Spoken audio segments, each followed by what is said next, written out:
സുമേഷ് സുനീഷ് എനിക്ക് കിട്ടിയതാരാന്നറിയാം. ശിവനും പാർവതിയാ.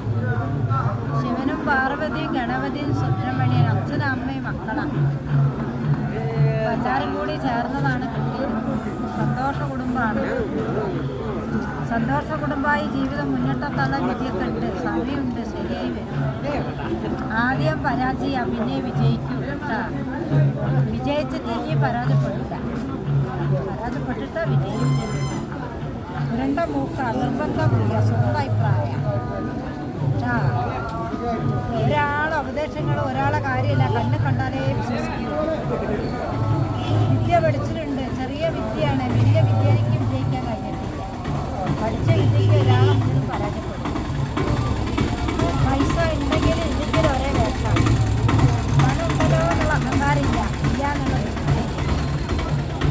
സ്വയം അധ്വാനത്തിന് കാര്യം കണ്ടെത്തണം. പോക്കും വരവ് കണ്ടു കഴിഞ്ഞാൽ നടപടി കണ്ട ഓഫീസിൽ വർക്കുള്ള പോലെയാണ്. പോക്കും വരവേ ഇല്ല. ചങ്ങായിമാർ കൂട്ടുകാരുകൾ ഉണ്ടാകുമെന്നാ ചോദിക്കുക.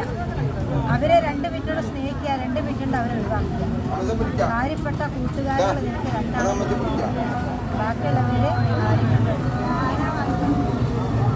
ജാതിയും മതമൊന്നും നോക്കില്ല. നമുക്കെല്ലാവരും കുടുംബത്തിൻ്റെ കാര്യം ആലോചിച്ചാലും മനപ്രയാസവും മനക്ലേശങ്ങൾ വരെ ഉണ്ടാവും. സമാധാനം ഉണ്ടാവില്ല. അമ്മ പെറ്റ മക്കളെ കൂട്ടത്തിൽ വെച്ച് മകനായി നിങ്ങൾ ഈ ഭൂമിയിൽ എല്ലാ പാഠം പഠിച്ച് എല്ലാ വേഷം കെട്ടി ജീവിക്കണം. ദുർമരണം, ആപത്തുകൾ, കുടുംബങ്ങളൊക്കെ കഴിയും. ഒരു മരിച്ച പോലെ ആത്മാവ് നിങ്ങളെ കാക്കലായിരിക്കും. ആത്മാവ് കൊണ്ടത് ഒരു മരിച്ച പോലെ തടിയേ വരുന്ന പോകൊക്കെ ഉണ്ട്. സ്നേഹിച്ചിട്ട് വരിക, അപ്പത്തെ ചെയ്യാൻ പറ്റില്ല. അവരെ മറക്കാതെ കൊണ്ടിറക്കണം. നമുക്ക് വേണ്ടപ്പെട്ട ആളാണ്, അന്യാളൊന്നുമില്ല. ഇതാണ് മനസ്സിൽ പല കാര്യം ചിന്തിക്കുന്നുണ്ട്. വിജയിക്കുക, പരാജയപ്പെടുക, എന്താകും ദൈവേ എന്നുള്ള ഉദ്ദേശങ്ങളാണ്. ഇവിടെ നിൽക്കുന്നുണ്ടെന്ന് മാത്രമേ ഉള്ളൂ. മനസ്സ് പല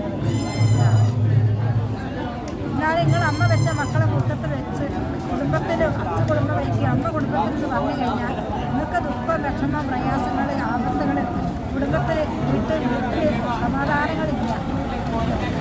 തിന്നാനും കുടിക്കാനില്ലാത്തതല്ല, കുടുംബ കാര്യങ്ങളൊക്കെ കേൾക്കാറുണ്ട്. എന്താവും ഇവിടെ എത്തുന്നത്? സമയദോഷങ്ങളാണ്.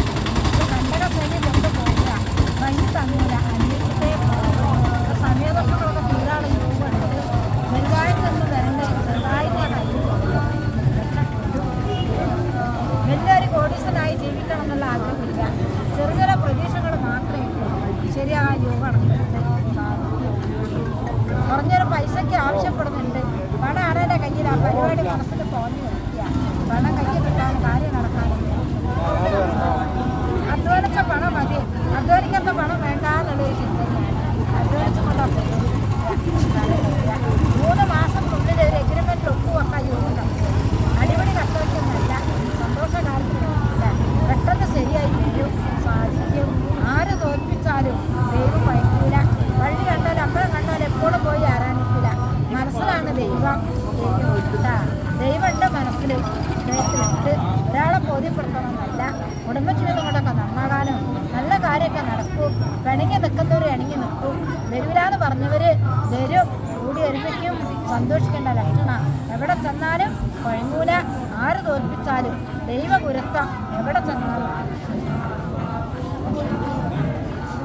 ഇനി ആരാ നോക്കണ്ടേ? കഴിഞ്ഞോ? 50 കഴിഞ്ഞോ?